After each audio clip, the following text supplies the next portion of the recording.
Tano, kanina ka pa ba dyan? Akit ka muna dito.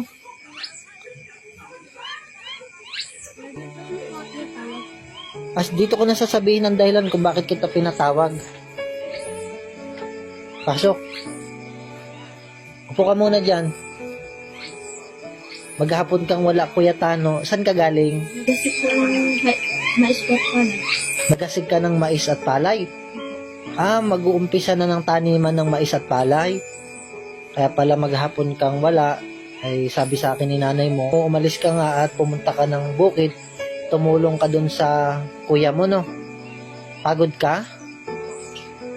Alisin mo muna yung sombrero. Kamusta na ikaw? Kamusta na maghapon mo? Ayos na. Ayos lang? Di ka ba nahihirapang huminga? Hirapan din po pag-ahon ko sa bundok. Ay, bundok ba yung pinuntahan mo ngayon? Kawawa ka naman. Kuya Tano, dalang-dalangan mo yung kasipagan mo, ha? Kasi yung iyong kalusugan, di ba sabi mo mahika ka, katulad ng sinabi mo, nahirapan ka. Pinagpapawisan ka. Maghapon ka bang nagasik ng palay at ng mais? Kumain ka na ba ngayon? Mamaya, dito ka na kumain sa bahay, no? Sabay na tayo, no? Pagod ka? Pahinga ka muna, ha?